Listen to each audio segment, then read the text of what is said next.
Hello à toi, j'espère que tu vas bien. De mon côté, tu l'entends peut-être, ma voix est un peu éraillée, on va dire. Mais j'ai décidé de, justement, comme j'avais retrouvé ma voix, de quand même faire le podcast. J'espère que tu m'en voudras pas. Alors, on continue notre analyse des cartes par, du coup, la carte La Grande Prêtresse. À mes yeux, et je précise bien à mes yeux, c'est assez personnel, c'est la figure de la sorcière dans le tarot. Elle nous parle d'intuition, d'inconscient, de mystère et de secret. En fait, c'est une figure de sagesse et de sérénité, si tu veux, la grande prêtresse, de connaissance qui se transmet à ceux qui le souhaitent et d'une grande compréhension de sa vie intérieure. Et c'est comme ça que je la lie en fait à la figure de la sorcière. C'est une personne qui se connaît intérieurement, qui est très reliée à son intuition, à sa spiritualité et attentive aux signes qu'elle peut voir un peu partout. Du coup, c'est une carte qui te parle pas mal de mystère et d'inconnu également. La grande prêtresse, si tu veux, c'est un personnage qui ouvre le chemin, qui trace un petit peu le sentier qui n'existe pas encore. Là où le magicien précédemment parle de concrétiser les idées, la grande prêtresse, elle est plus dans la réflexion, dans la vie intérieure. Alors pour ce qui est des grandes prêtresses connues, je ne te cache pas que cette étape-là est toujours assez embêtante pour moi. Là, il se trouve que la première grande prêtresse qui m'est venue en tête, c'est un personnage qui m'a suivi pendant mon enfance et mon adolescence, qui s'appelle Penelope Halliwell, donc la grand-mère des sœurs Halliwell dans la série Charmed, qui est interprétée par Jennifer Rhodes. On l'a croisée dans la série comme un fantôme, mais elle correspond à mon sens justement par cet état de fantôme à ce que représente la grande prêtresse. À la fois, elle est pleine de savoir sur la magie et sur la vie, parce qu'elle a vécu énormément de choses, on sent qu'elle a une vie un peu fantasque, un peu folle, mais elle reste très mystérieuse par son état de fantôme, justement, qui l'empêche de trop en divulguer sur ce qui se passe au paradis, ce genre de choses. Elle est très ouverte à la discussion, elle sait partager, on va dire, les informations, mais elle suit aussi beaucoup son intuition. Elle se fait rapidement un avis sur les gens ou sur les situations. La deuxième figure de grande prêtresse qui m'est venue en tête est un peu plus récente. J'ai pensé du coup à Mélisandre, la femme rouge, la sorcière de Game of Thrones, interprétée par Carice Van Houten.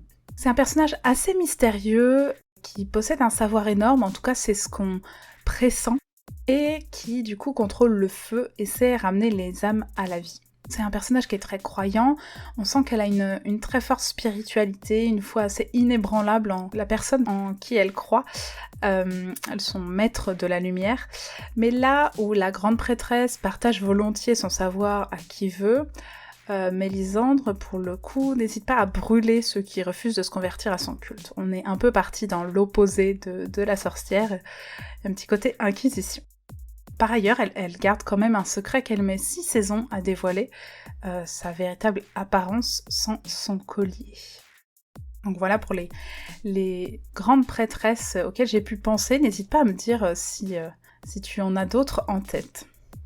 Alors pour ce qui est des symboles de la carte, la grande prêtresse en général, elle a du papier entre ses mains, un parchemin, un livre, quelque chose qui évoque assez bien son rôle de gardienne du savoir et de la connaissance. Elle est placée en général entre deux colonnes, les deux piliers du temple de Salomon, qui symbolisent notamment la dualité et l'équilibre. Autrement, la carte comporte souvent des symboles de lune.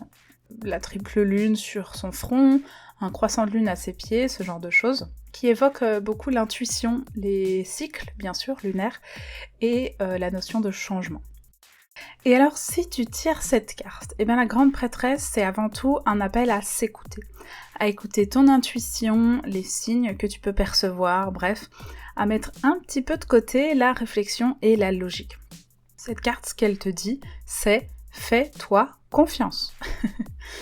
Elle parle aussi d'un moment un peu d'ombre, d'inconnu, de flou sur l'avenir, dont il faut profiter pour te reconnecter à toi-même et pouvoir faire ensuite des choix alignés avec qui tu es. C'est une carte aussi qui peut t'inviter à apprendre, à comprendre, pour ensuite extérioriser ce qui se passe à l'intérieur, pouvoir partager et enseigner ce que tu as compris. Cette carte, elle te demande à quel point tu es connecté à toi-même, à ton esprit, à ton corps. Est-ce que tu écoutes un petit peu ta boussole intérieure plutôt que ton raisonnement? Et dans quelle mesure tu fais confiance à ton intuition, ta petite voix, tes tripes, selon le nom que tu lui donnes? Pour ce qui est de la carte à l'envers, la carte de la grande prêtresse, elle indique plutôt l'importance de propager ton savoir, en fait, de le diffuser, d'offrir au monde tes connaissances. Plutôt que de garder tes secrets, là, elle te parle de partage et d'ouverture vers l'extérieur. Qu'est-ce qui te fait peur dans le fait de partager des informations sur toi ou sur des choses que tu as apprises? Qu'est-ce qui te fait peur dans le fait de t'ouvrir en fait à l'autre?